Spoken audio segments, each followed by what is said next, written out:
Grab a comfy spot, maybe a mug of coffee or tea, because we're about to have a real, heart-to-heart chat. Just you and me. Ever wonder why some people seem to swoop into your life right when you're at your lowest, only to disappear the second you're back on your feet? It's like they've got a radar for your tough days, isn't it? As we get older, that ache for real connection, someone to share a laugh or a story with, can make us a bit too open, sometimes letting the wrong folks get too close. It's a hard truth to swallow, but don't worry, I've got your back. Today, we're diving into 7 game-changing tips that everyone in their later years needs to hear to protect their heart, take back their life, and live with joy, confidence, and peace. These aren't just random pointers. They're like a treasure map to making your golden years truly shine. Stick with me until the end, because the last tip is one most folks shy away from talking about, but it could totally change how you feel every single day. If you're not subscribed yet, hit that button and ring the bell so you don't miss more real talk like this. And if this hits home, give it a like and share it with someone who needs a boost. Ready? Let's jump in. All right, let's start with something we've all felt at some point. Picture this. You're going through a rough patch maybe, you're feeling a bit lonely. Maybe life's thrown you a curveball like a health scare or losing someone close. Suddenly, someone new shows up. They're all smiles, asking how you're doing. Maybe even offering to help with errands or just sit and chat. It feels good, right? Like a warm blanket on a chilly day. But then, the second you start to feel like yourself again, they're gone. Poof. Like they were never there. Ever had that happen? It's like a punch to the gut, because deep down, we all crave connection, especially as the years go by and the house gets quieter, the phone rings less. Let me tell you about George, a 71-year-old guy from my old neighborhood. George had just lost his wife of 40 years, and he was struggling. The days felt long, the nights even longer. Then this guy, let's call him Mike, started coming around. Mike was charming, always ready with a joke, helping George with little things like fixing a leaky faucet or grabbing groceries. George thought, finally, a friend who gets it. But here's the kicker. As soon as George started getting his spark back joining a book club, laughing more, Mike vanished. No calls, no visits. Turned out, Mike wasn't there for friendship. He was there for the control, the feeling of being needed when George was at his lowest. Here's the deal. As we age, that longing for companionship can hit hard. Maybe the kids are grown and busy. Maybe old friends have drifted. That need for someone to share your stories with can make you a little too quick to open your heart. And not everyone who shows up is there to lift you up. Some folks are like sharks, smelling blood in the water. They see your kindness, your generosity, and they know how to work it. Maybe they're after your time, your money, or just the ego boost of knowing you rely on them. It's tough to admit, because we want to believe people are good at heart, and a lot of them are, but not all. Think about it, Thavi. You ever had someone in your life who only shows up when you're down? Maybe it's a distant cousin who calls when they need a favor but forgets your birthday. Or a neighbor who's all ears when you're struggling but nowhere to be found when you're smiling. It's not random. These folks know how to tug at your heartstrings when you're vulnerable. And let's be real, saying no to someone who seems to care can feel impossible when you're aching for connection. But here's the good part. You don't have to shut everyone out. This isn't about becoming a hermit or distrusting the world. It's about getting savvy, like locking your front door at night, not because you hate your neighbors, but because you value your safety. Start noticing patterns. Does this person only show up when you're struggling? Are they always asking for something, your time, your help, your ear? If your gut's whispering, something's off, listen to it. Practice saying, I can't help with that right now, or let's catch up later. It's awkward at first, especially if you're used to being the one who always says yes.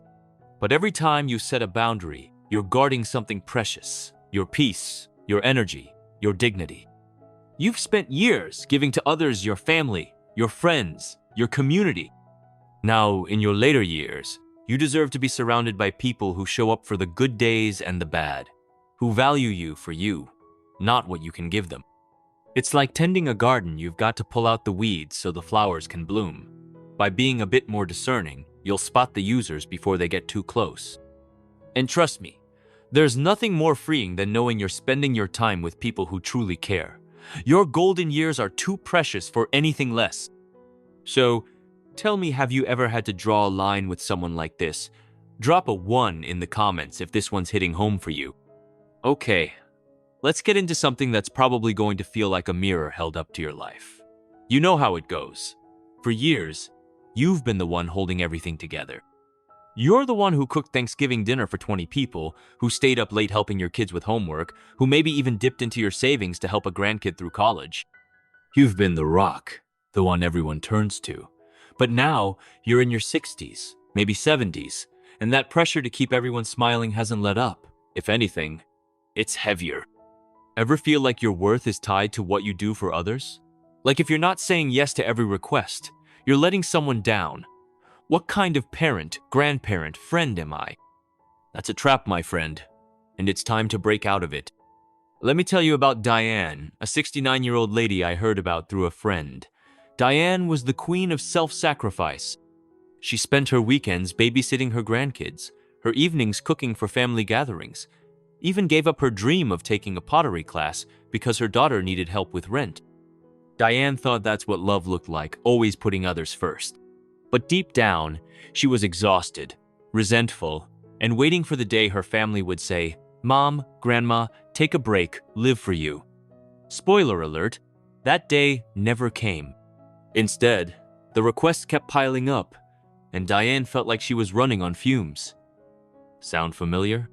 Here's the hard truth. No matter how much you give, some people will always expect more. It's not because they don't love you, it's because they're used to you always being there, like a vending machine for support. But who's looking out for you? If you keep pouring from an empty cup, you're the one who ends up drained, maybe even a little bitter. I know it's tough to hear, especially if you've spent your life being the go-to person. Maybe you feel guilty even thinking about saying no, like you're betraying your role. But let's flip the script for a second. When was the last time you did something just for you? Something that made your heart light up, whether it's planting a garden, reading a novel, or just sitting quietly with a cup of coffee, no demands on your time? You're at a stage in life where your happiness, your dreams, your health, they matter just as much as anyone else's, if not more. Start small. Next time someone asks for a favor that's going to wipe you out, try saying, "I'd love to help, but I've got something planned." You don't need to explain that something might just be a nap or a walk in the park. The point is, you're allowed to put yourself first. If your family loves you, they'll get it. And if they push back, that's not your fault. You've given decades of love, support, and sacrifice. Now's your time to chase what makes you feel alive. Think of it like this. Saying no to someone else is saying yes to yourself. Maybe that means signing up for that art class you've been eyeing, or taking a weekend trip with a friend. Your golden years are a gift, a chance to rediscover who you are outside of being everyone's fixer. You deserve to wake up excited about your day, not dreading another list of to-dos. Diane, by the way, finally took that pottery class. She's got a shelf full of quirky bowls now, and she says it's the first time in years she's felt like herself. So, what's one thing you've been putting off for yourself? Drop a 2 in the comments and let me know I'm rooting for you to make it happen. Alright, this one's a toughie. So let's dive in like we're old friends hashing it out over a slice of pie. We've all heard that saying, family is everything. It's practically tattooed on our hearts from childhood. Stick by your kin. Keep the peace, no matter what. But let's be real. Sometimes the people who hurt us the most are the ones we share DNA with. Ever dealt with a family member who leaves you feeling like you've been through an emotional ringer? Maybe it's a sibling who criticizes your every move, or a kid who only calls when they need cash. It's hard, because we're taught to hold the family together, to grin and bear it. But at what cost? Take Sarah, a 73-year-old I heard about from a friend's mom. Sarah's daughter was constantly tearing her down, making snide comments about her cooking, her house, even how she dressed. Sarah kept quiet because, well, she's my daughter. Every visit left her feeling small, but she thought she had to keep the peace for the sake of family. Sound like anyone you know? Here's the deal. Toxic people, whether they're your kids, grandkids, or even your spouse, can drain your spirit faster than anything else. And in your later years, you don't have time to waste on that kind of negativity. Now, I'm not saying you need to start cutting people out left and right or spark a family feud. It's about protecting your peace, like putting up a fence around your heart, not to keep everyone out, but to keep the chaos at bay. Imagine how much lighter you'd feel if you didn't have to brace yourself for those draining conversations. Maybe it's limiting how often you see that relative who always leaves you stressed. Or saying, "I can't talk about that right now," when they start pushing your buttons. It's like decluttering your house. You don't throw out everything, just the stuff that's weighing you down. This isn't about being selfish, it's about survival. Your golden years are a time to surround yourself with people who make you laugh, who lift you up, who make you feel like you matter. If someone's constantly tearing you down, it's okay to step back, even if they're family. Sarah, for instance, started setting boundaries with her daughter's shorter visits, no more letting those comments slide. It wasn't easy, but she says her days feel brighter now. Try this. Next time that toxic person starts in, take a deep breath and say, "I need some space to think about this." It's a small step, but it's powerful. You've earned the right to live free from drama and disrespect. Your later years are too precious for anything less. Drop a 3 in the comments if you've ever had to distance yourself from someone toxic. It's a brave move, and I'm proud of you for it. This one might sting a bit, so bear with me. Think back to all the times you went above and beyond for someone. Maybe you spent hours baking for a family reunion, drove across town to help a grandkid move, or gave up your own plans to be there for a friend. Deep down, you hope they'd notice, right? Maybe they'd say, "Wow, you're incredible," or at least give you a heartfelt thank you. But how often does that actually happen? For Tom, a 70-year-old retired teacher, it was like waiting for a bus that never showed. He spent years helping his grown kids paying for car repairs, watching their kids, always being the reliable one, expecting them to see his sacrifices. But the gratitude? It was rare, and that hurt. Here's the tough truth. Waiting for others to validate your efforts can leave you feeling empty, maybe even a little bitter. It's like you're handing over the keys to your happiness and hoping someone else will drive. But your worth isn't tied to their words. Your kindness, your generosity, your love, it's all valuable because it's you. Tom started keeping a little notebook, jotting down the ways he'd shown love not for anyone else, but for himself. It helped him see that his actions mattered, even if no one said it out loud.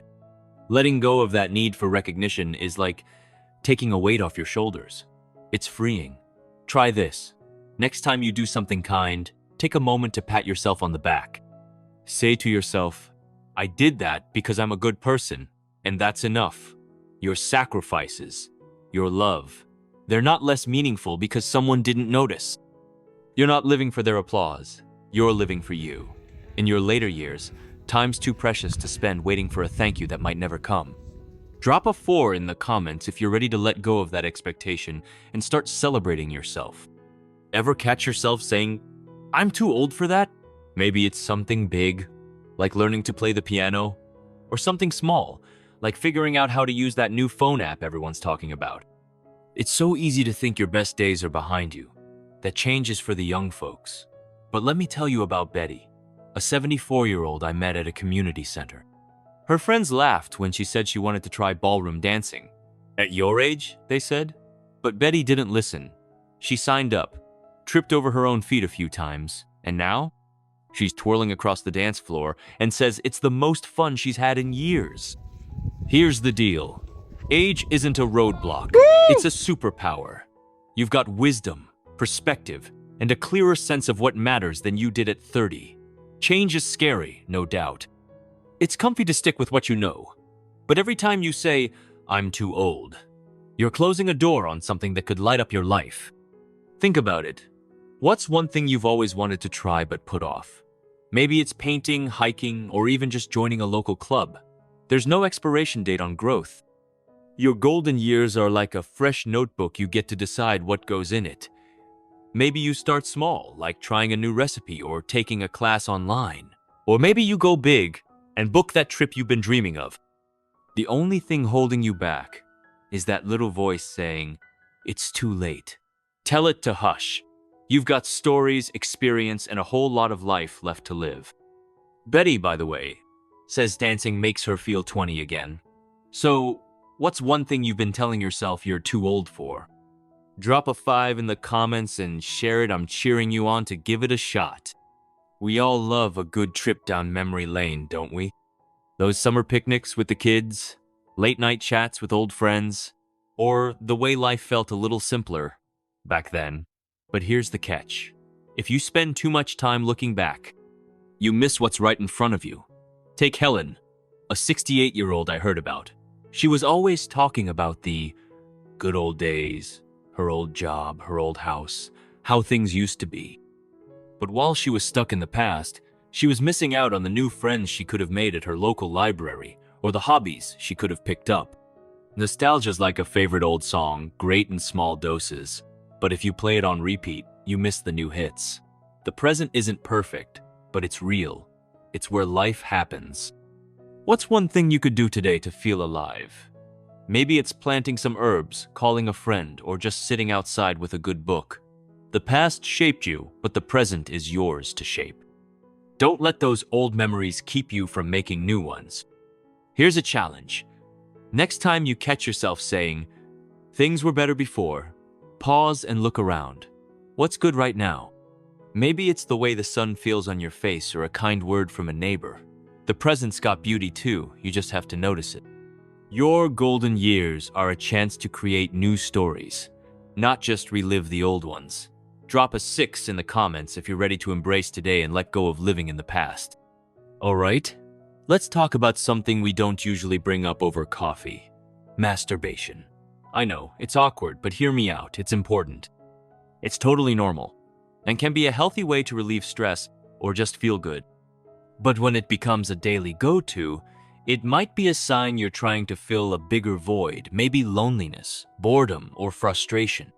Think about Frank, a 70-year-old who started relying on it as a quick escape after his kids moved across the country. It worked for a moment, but left him feeling more disconnected than ever. The key is balance. If you're leaning on one thing too much, it can pull you away from deeper connections with others, or even with yourself. It's not about shame or saying it's wrong. It's about making room for more meaningful moments. Imagine if Frank had spent some of that time exploring something new, like joining a hiking group or reading a new book. Those things feed your soul in a way that lasts longer than a quick fix. Your golden years are about rediscovering what makes you feel alive, connected, whole. Try this. Next time you're tempted to zone out with a habit, swap it for something that sparks joy. Maybe it's listening to music, picking up a new hobby, or just having a good laugh with a friend. It's not about cutting anything out completely, it's about finding balance. You deserve to feel fulfilled, not just distracted. Drop a 7 in the comments if this one's got you thinking about finding balance in your life. Whew, we covered a lot, didn't we? From guarding your heart to chasing new dreams, these 7 tips are all about living your golden years with joy, freedom, and peace. Which one hit you the hardest? Drop it in the comments. I'd love to hear what's resonating with you. If this video spoke to you, give it a like, share it with someone who needs it, and hit that subscribe button for more real talk like this. Here's to living your best life, right now, on your own terms. See you in the next one.